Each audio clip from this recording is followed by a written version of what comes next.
Hello, everyone. I'm just going to check if I'm already live. Okay, there, I'll see myself. Okay, hello, everyone. It's me, Beverly, and I would like to welcome you all to our third episode of our live interview session. In this series, I am featuring everyday people in our business community who are enjoying the results online. So today, it's going to be an exciting interview session because I'm going to have a very special guest. She's all the way from New Brunswick. So today pala is Tagalog tayo, Taglish tayo kasi mga Pinoy ang guest natin, ang special guest. So let me welcome her to the stage. Hello, Ate Hi. Jean. Hello. Thank you I'm so much for good. accepting my invite, Ate. You're welcome. Thank Is you it then sa is pag-invite. is the You're welcome, Ate. It's my pleasure, Ate. So, wag na natin patagalin ito, Ate. Can you just introduce yourself, Ate, for our audiences, please? Okay, sure. So, yeah. So, for those people na first time akong makita, no, on the page of Beverly, ako si Jean, galing akong Davao, Philippines. So, I also know Bisaya. And, Bisaya. yeah. And I am a certified public accountant sa Philippines. Although I'm still an accountant here in Canada, but I'm not certifying it because at that time, nung nag-aaral ako sa University of Toronto, I was pregnant. So, hindi ko na siya pinagpatuloy. And yeah, and I have one daughter and I have my husband here with me. And I'm already more than 3 years in this online business journey. Oh, okay. Sorry, Ate. Medyo nagkaroon ng technical issue ata sa side ko na naman. But then you mentioned, nakuha ko yung part na you were in maternity leave nung nakita mo itong business na to. Is it? Sorry. Yeah, yeah. Yes, you were on leave. Oh, ano pa lang tayo, Ate, kasi I was on my ninth month naman ng maternity leave. I'm a registered nurse by profession here sa Ontario, and then yun, doon ko lang nakita. So, it's nice to know na ganun din pala yung ano mo. Nakita mo lang din yung ad, Ate?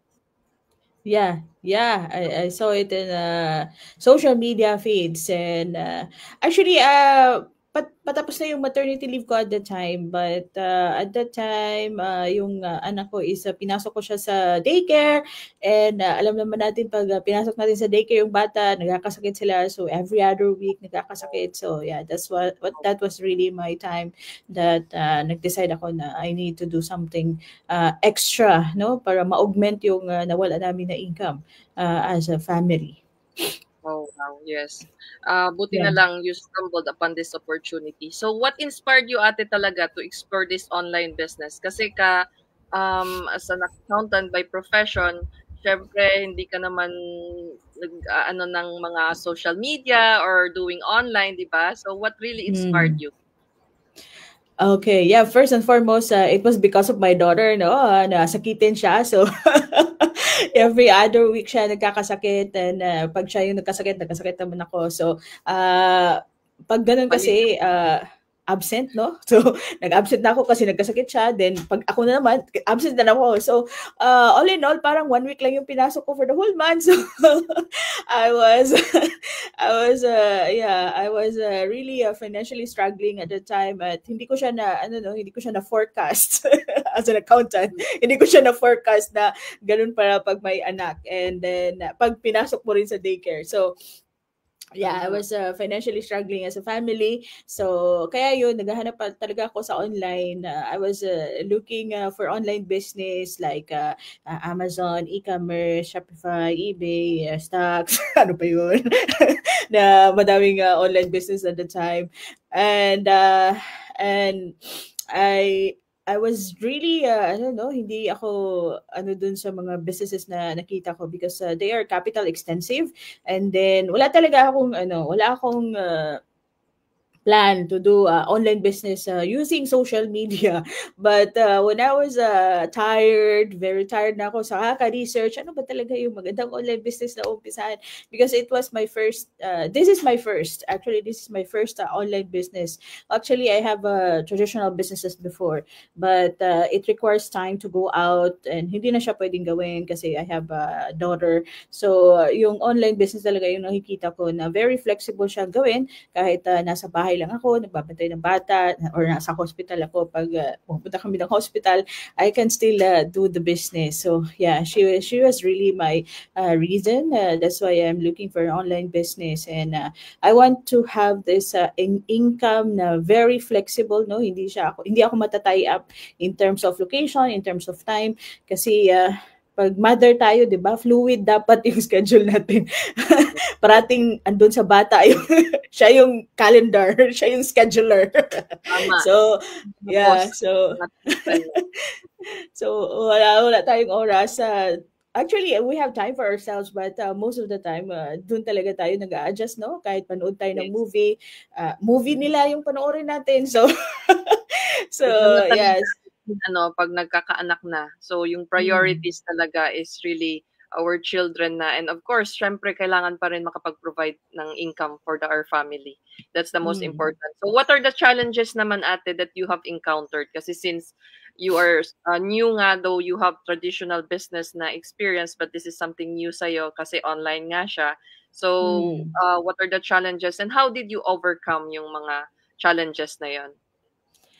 Okay, number one challenge is yung paggamit ng social media kasi I'm not fan of using Facebook. So pupunta lang ako sa Facebook just to play some games, scroll or find what happened to my friends and family. That's it. That's the purpose. I don't post pictures, videos. I don't like pictures. I don't like pictures at all. I don't like videos. I don't like go lives, okay?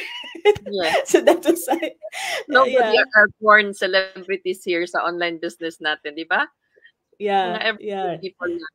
So, Yeah. paano mo na-overcome ito, ate, itong challenge na ito na you're not really fond of social media?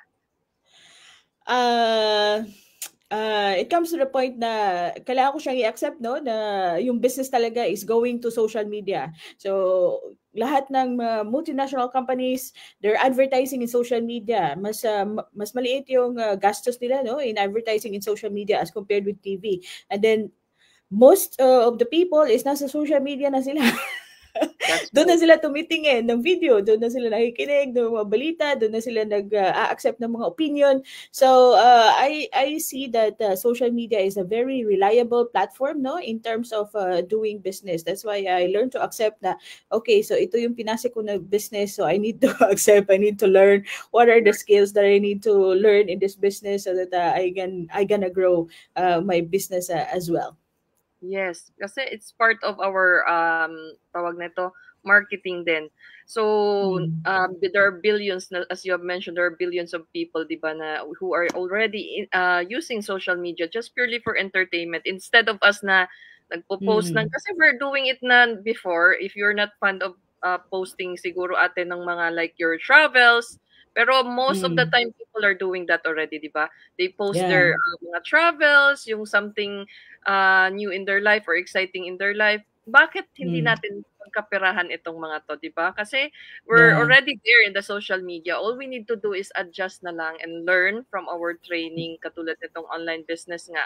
It's lahat ngayon is going na sa online business. Nagshi-shift na nga ang mga tao sa online business kasi it's very flexible katulad ng sinabi mo kanina, 'di ba? Even you are working, busy sa mga kids and all, it's very doable. Pero yung traditional mo na business, hindi mo na siya magagawa dahil nga kulang ka na Yeah. sa oras. You need to be there, right? You need to be Yeah. there physically and do the traditional job. Pero ito, since we have automation na behind working at the background, so it's very doable sa mga busy parents. So that's great. Yeah. So how about yung mga benefits? I know ito yung mga pinagkaantay ng mga audiences kasi syempre kung mag-online business ka naman lang or you will do an online business, mas gugustuhin mo yung benepisyo, 'di ba? What are the hopes of the people who are expecting to really run their own online business? Ano po ba yung mga benefits sa'yo na really na-enjoy mo talaga ito and you are grateful for this online business? Okay, yeah. So first and foremost, I am an explorer, no? So I call myself Dora, the daughter of Dora.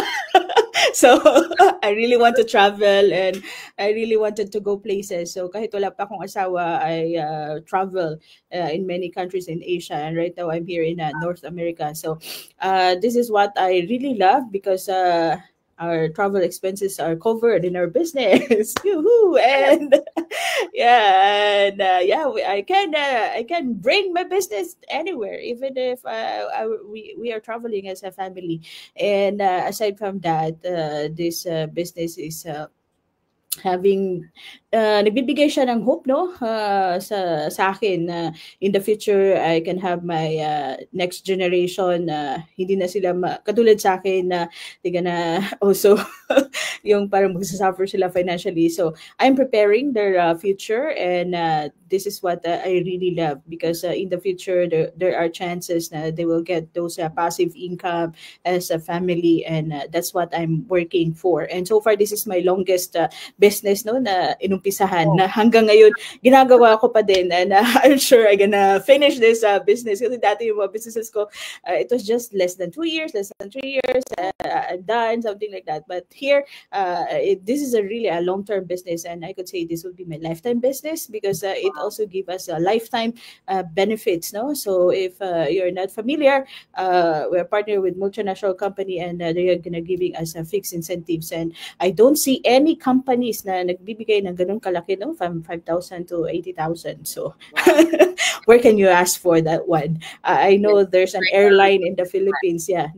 There's an airline sa Philippines na nagbibigay ng free fly for the whole company. But once yung employee namatay na, so nawala din yung benefits na yun. So yeah, financial stability and financial security in the future na magkakaroon ng financial stability yung next generations ko. Tama.